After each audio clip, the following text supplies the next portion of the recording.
Good morning, everyone. How are you guys doing? How's everybody doing in YouTube land this day, this evening, or this night, whatever time of the day it is that you are watching? So welcome. Today is my first morning, not having to do car pickup, drop off, whatever. Me and Madison are going to have a blast this summer. And I want to come on and talk to you guys because Kim Kardashian says that she works, honey. And she loves to work, and she doesn't care about luxury things anymore. You know, it's one of the things that she's evolved from: luxury things, designer things, and caring about those designer and luxury things. Well, we're going to break it down, okay? Because I don't know if Kim thinks that we're sleeping under a rock, or that Jay Shetty will just believe anything that comes out of our mouth because he's really drinking the Kool-Aid, okay, and don't even know the flavor. We're gonna break this down, okay, because I feel some type of way. And then this evening, Brian watched the car chat with me and Natasha. If you guys have not watched that car chat, definitely go and watch the car chat with me and Natasha that we did together on yesterday, talking about this podcast with Kim Kardashian. So Brian wants to discuss the parenting thing because it kind of like triggered him. So we're going to do a live broadcast later on tonight. So stay tuned for that. The way you get notified for that is by subscribing to this channel and turning on the post notifications to all. Okay? So let's get into the gaga. Yeah. Yeah. She want that bag, I get that gas, smoking that gas, I get that bag, she want that bag, I get that bag, I get that gas, smoking that gas, she want that bag, I get that gas, So I was watching the rest of the interview this morning because I only watched so much of it yesterday, and then I watched the rest of the interview today. And she was talking about working, and she was saying that, you know, she drops the kids off to school and she drops them on time, and she has to be back home because she does 3 hours of studying for law school, and she's a stickler about being on time. And so it's almost like you saw her almost get out of character in that moment. I gotta go. I'm on time because I have my school. Like, it's almost like she, like, dropping them off to school in the morning stresses her out. And here's the deal: if that stresses you out, then you need to find somebody to do it. Get somebody else to do it. Like, in my personal opinion, I would not sacrifice my mental health, number one, but the mental health of my kids by saying, come on, you guys, hurry up. We got to get to school. Hurry, get out the car. I got to be somewhere. I got to be on time. If you know they're going to be doing all the extraness, then get somebody else to drop them off. Hey, Saint. I'm watching. Hey, look what you're teaching him. It's good job. This is a good boy. This is a good boy. This is a good boy. There's nothing wrong in doing that. Let me tell you why. Because some people might be like, well, you drop your kid off every day. How can you sit here and talk about Kim? How can you judge Keeks? Let me tell you something. I worked in healthcare, you guys. For those of you that didn't know, I worked in healthcare for over 20 plus years. And 9 of those years, I worked in cardio cath lab and interventional radiology, which is working with patients who suffer from heart attacks and have heart attacks, and also strokes and aneurysms and things of that nature, okay? So I have to be to work on a moment's notice and on call. And the thing about it is for years, my schedule was to show up at work at 6:30 in the morning. Well, if I'm showing up to work every morning at 6:30 or 7 o'clock, that means I can't drop my kid off to school. So from the age that Madison started going to daycare, which I think was maybe like around 1 year old, from the age of 1 all the way until 2 months ago, Brian dropped Madison off to school and picked Madison up from school every single day. If I did not have Brian, I don't know what I would do. I probably wouldn't be able to work in healthcare or I would have to work in some other capacity or work overnight somewhere because it wouldn't work with the job I was doing. And the job I was doing made a lot of money, okay?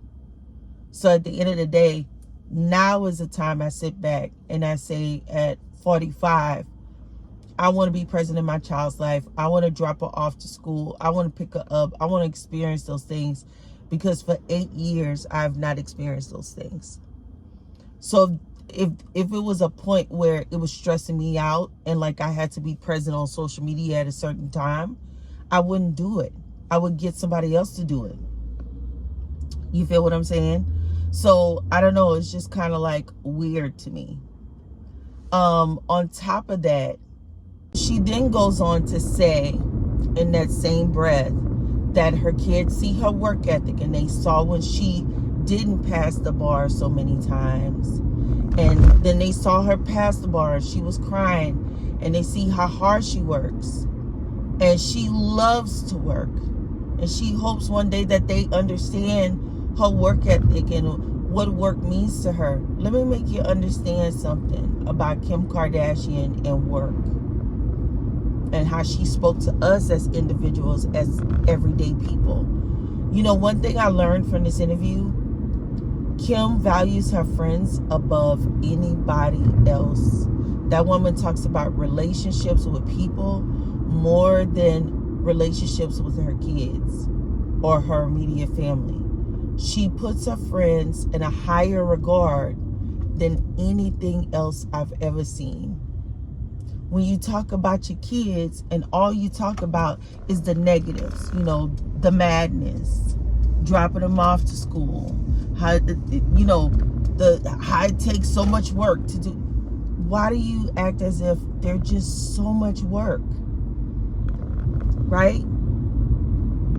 The kids are just so much work, but you value your friends. I'm confused. Everything you talk about your friends is positive. But when it comes to kids, it's a problem. I'm just confused by it all, okay? The other thing I wanted to say about work and what she was saying about her work ethic and how hard she works and all these things. Let me make y'all understand something about that. Just because you like to work and work is fun for you, because she says this numerous times, doesn't mean that it's that way for everybody else. And the same way Kim told in this interview that she don't like taking advice from people. Don't take too much advice from people. You know, don't listen to people. Then why should we listen to you tell us about work? Y'all have to understand something. At one point she mentions, yeah, I was working inside, you know, the store and I was steaming clothes full of, are we watching the same show? I want for Dash is available. The space you want. Like, I do everything by myself. I do the buying by myself. I literally, when has anyone done anything for Dash? But no one else does anything. I'm confused. Did we not all watch the Kardashians? Is Kim watching a different edit? Because I know from my experience of watching a show, Kim would never show up to the shop. That was like one of the laughing jokes about the family, that they were all working and Kim was not doing any work inside that store. She would go off in her Bentley with her designer bags and go do this photo shoot, be on the cover of that magazine, this magazine. Chris always had a book while Khloe and Kourtney sit in that shop that they had, okay, in Calabasas. Dash. She's not just standing there with her boobs out. She's probably posing and going like this. Armpits. That's her dance. Yeah, let him hang. Yes, there. So what store did you work in? I'm confused. As long as we've known Kim Kardashian is not technically work.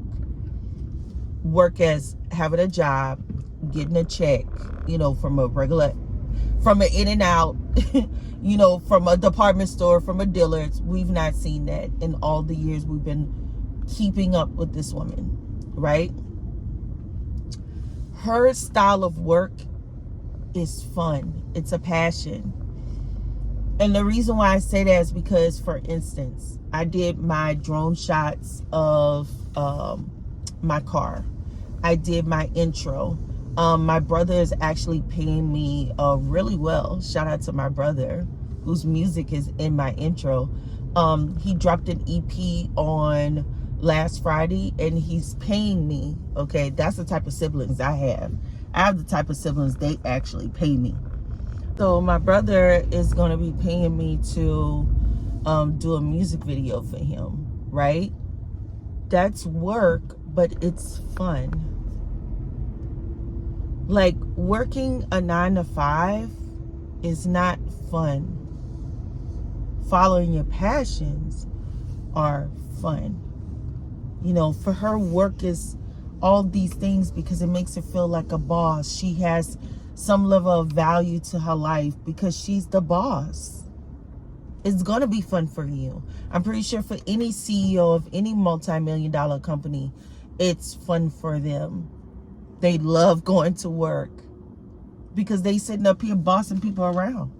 They don't have to answer to nobody. Kim don't have a boss. Like, are we wrapping our minds around that? This woman does not have a boss. She does not punch a time clock. Although she might have a time schedule that she adheres to and she follows, she doesn't have a boss.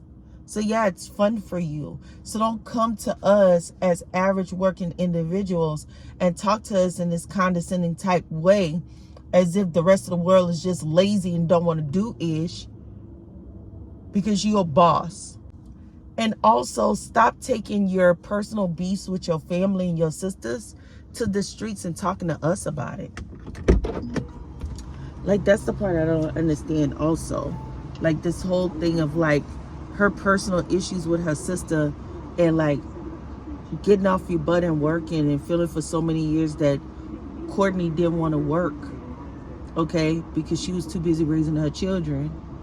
Regardless of what you think about Courtney's kids or not, at least she's a present parent. That's the one thing you could give her. Like, I just don't get that from her, like, why work is... I don't get from her why work is just such a major part of her life or a value of a person. You get what I'm saying? Like, she values people on how much they work. And that I don't get because, I don't know, maybe it's just a Kim thing. I don't know. I don't value people on, like, their work ethic. Do I keep people around me that don't get it? No, I don't keep lazy people around me because then I'm going to start to pick up some of those habits and not get to the job and not get the work done, right? But at the same time, I don't like hang around people that just are workaholics all day, every day. Like, I even encourage Brian at times, like, Brian, not to worry about working all the time. Like, there has to be some time for leisure and pleasure and time to connect with your family. You know, we love when Brian's home. We enjoy it, you know, especially with me being at home now. We enjoy it. But I just don't get, like, so is she going to shun her kids when one of them works really, really hard? Is that going to be the favorite? And one doesn't want to really work and wants to just chill out? And that's the part I don't get, right? Like, I was talking to Madison because she overheard us talking to my brother about his, you know, work ethic and working a lot. And Madison said, well, I don't want to work when I get older, because if working means you're apart from your family, then I don't want it. That was her exact words. And I said, well, if that's what you value, this is a real conversation I had with my kid. I said, well, if that's what you value, then you need to work now as a kid to try to find what you want to do in life. That would be a way of making an income, but at the same time following your passion and spending time with your family, if that's what you value and that's what's important to you. And it was a really nice little conversation. And then we could go from there and try to work things out for her to live the life she wants. But just because her other friends might be working a 9-to-5 doesn't mean that Madison is less valuable. Hello, picking up a mobile order for April. I gotcha. What else can I get for you today? That's it. We'll see you up here. Thank you. Thank you. So I guess that's what I'm trying to say. Like, working doesn't make a person less valuable than the next, right? And I don't know why she values that so much. And even in valuing that, her work is not the same as a doctor. Her work is not the same as an actual attorney. Her work is not the same as somebody working in healthcare or, you know, going to pick up the garbage or being a bus driver or any of the other jobs in life. You know, she's the boss. That's what we have to understand about that. Like, she is the boss. And sitting up taking pictures, I'm sorry, is not hard work. Like, I'm gonna just be real honest with you, Kim. It's not. Posing for pictures is not hard work. I don't give a damn how much you gotta come up with the looks and edit the skin and do all the things. Come on, girl, that's a passion. That's something that brings joy. That's like me if I was doing drone footage all day, every day, right? If I was doing drone footage all day, every day, that would be fun, and I would love my job, and I would talk about my job all the time. But that wouldn't be considered like going, you know, work as a construction worker. Like, girl, there's no comparison, okay?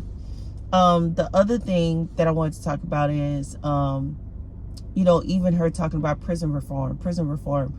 Okay, she got that lady out of jail. Great. She brings awareness to other people in their cases. Great. Good morning for April. Uh-huh. Here's that for you. And then here's this one. Thank Have a you. good one. You too. So here's the deal. So she got Alice Johnson, I think that's the lady's name, out of jail, okay? She brings awareness to other cases around the world, okay?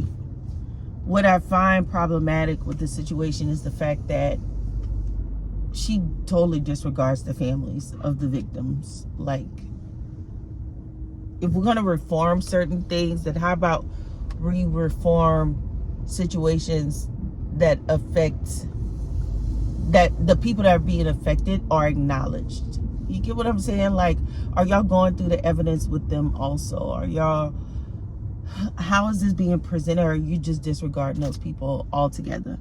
I don't think, in my opinion, prison reform sounds a lot like reparations, right? What, in the sense of, it's not the same, but everybody throws the words around as if it's just like whatever, you know, like, what do you want in prison reform? Like, what do you want for reparations, right? Like, reparations to each person is different, same as prison reform. Reparations to me is allowing me to research for free where I'm from. That's what's valuable to me, okay? That's what I look as valuable. That's what I look at as reparations. Research where I'm from and give me one free ticket to go back to whatever country my DNA 23andMe says I'm from. Whatever research, whatever books y'all have, what, you know, information on where my people are from, then allow me to get that information for free and retrace where I'm from. That's reparations to me. I want to know where I'm from, and I shouldn't have to pay 23andMe to figure out what country I'm from and what people I'm from, okay? That's number one. When you talk about prison reform, what does that look like? Because to each person may be different. Prison reform to some people may be, oh, they get McDonald's all day, every day. Because right now, currently, a lot of these prisoners have cell phones, okay? They be on Instagram Live with Drewski, okay? So the thing about it is to me, it's more about justice reform. I mean, there's a lot of things in this life that could be reformed. Look at the lady out of Atlanta whose house had a squatter, and she had to go through all these hoops and bounds to get somebody out of her house that didn't even belong there while she was serving active duty in the armed forces. There's a lot of things that could be reformed. I feel prison reform is only for the wealthy, because they want to build their own prisons and get the money from the federal government. Y'all have to understand the wording and what's being said and what's being thrown around, right? So I feel it's more of justice reform. Reforming the laws and the way we go about receiving evidence on people to prosecute people, that innocent people don't go to jail. Y'all have to understand where Kim is going with a lot of this stuff. Okay? Okay? And for me, that's why I feel she values her friendships more, because she feels like those are the things that are going to get them through in life. I don't know if y'all even heard at one point in the video, Jay Shetty mentions that he was talking to a mutual friend, and Kim said, "Oh yeah?" And he said, "Yeah, Scooter Braun." Having a conversation last night with the mutual friends of ours, Scooter Braun, and we were together. And I'm thinking to myself, oh, so y'all all running in the same kind of cliques. Was this orchestrated through Scooter Braun for Kim to come on Jay Shetty's podcast? Like, y'all have to understand, this is not just a cordial invite, come on the show and, you know, like, this be all orchestrated, y'all, to control the narrative. Y'all have to understand that. If I were to send Kim Kardashian an invite right now to be on this car chat, to be a passenger in the seat, which I would love to have celebrities in my seat. But if I sent an invite right now, she wouldn't come sit here, because I'm going to ask the hard questions. I'm going to ask the hard questions, and I'm most importantly going to ask about the David situation. That's the situation that everybody skirts around, you know. But she ain't coming over here. She's going where she can control the narrative, or she could be seen in a certain light. Y'all have to understand, when Jay Shetty got done with that podcast, he said, you know, a lot of people say a lot of things, but after this interview, I can see that you're at peace, or that you're this type of person. I can tell just from your energy. Like, I just want everyone to know who's listening and watching. Often people can say something, but the time I've spent with you, even today, I can tell from your energy that you are content and you are at peace. Narrative has already been created. I better understand. Okay? The other thing I want to talk about Kim and this podcast was the fact that she was sitting up here talking about, Jay Shetty asked her, what is one thing that you have like changed about yourself, or evolved from, or grown? What is one thing how you've grown in your life? And she talking about she don't care about luxury things no more. And that when our house was threatened to be burnt down like 4 times because of where they live, she used to worry about the luxury things, but now she don't worry about that no more. She just worry about getting out the house, and she don't care about things being burnt down, because after 3 times of the house almost being burnt down, child property catching fire and all this other stuff, she doesn't care about the luxury things anymore. She could just leave. I tell y'all, this woman act like we don't know her show. I guess she must be appeasing to people that don't know nothing about her, but we watch the show. We all watch the show. I have thousands and thousands of clothes. I think I have like 30,000 pieces.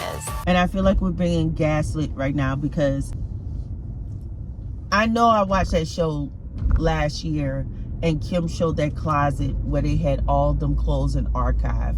She said she had 30,000 pieces of clothes in archive, and she walked around that place with Tracy Ramos and talked about all the clothes she has archived. So of course you don't care about luxury things being burnt out in your house, because all the luxury things is sitting in an air-conditioned warehouse. Like, let's be 100% honest and frank about it. Okay? Let's be real about it. All your luxury items is inside storage. And if she didn't care about luxury things, then why is she still working with designers and Dolce & Gabbana and all this other type of stuff? Like, stop fooling us. You know what I'm saying? Like, if I saw her doing collaborations with Target and stuff, then I would probably believe her. Somebody was saying that if Kanye would read between the lines in her interview, then he would understand that Kim is really struggling and suffering. Nobody got time to read between the lines. If Kim would stop talking in riddles and just be an open book and say what's on her mind, and say that she need help, and say that she's struggling. It's okay to say that you're struggling, sis. And she would just come out and say those things, the world would listen. The world would find compassion and empathy in that, and empathize with her and see her in a different light. But because it's always being well curated, like Natasha said, and orchestrated, that's why we're not buying the bull crap. Okay? We're not buying it, Kim. Okay? We're not buying it. But with that being said, you guys, I just wanted to come on and talk to y'all this morning about this because I was able to go and watch some more. We have to understand this woman is the CEO of a company who had a bunch of kids, okay? And there's one kid named North that understands the work ethic and does probably everything Kim says to do. And the other 3 ain't getting with the program. That's what I got from the podcast, okay? It's going to be a sad day when she has one of her kids that does not want to be like the rest and wants to be like Rob Kardashian and just sit and not really do much, or wants to be like Blanket. You remember Michael Jackson's son Blanket? We don't see Blanket in the media anywhere. That's going to want to be like Blanket and not be in the public eye. And she's probably not going to have a really great relationship with that child because she correlates a person's value to their work ethic. And that's going to be a sad day for her. It's going to be sad. But with that being said, you guys, y'all have a blessed day, evening or night, whatever time of the day it is that you're watching. Comment down below in the comment section what you think of everything that I mentioned. And I will see you guys in the next broadcast. I'm going to go and drink my coffee, get my day started, and I'll see you guys next time. Bye.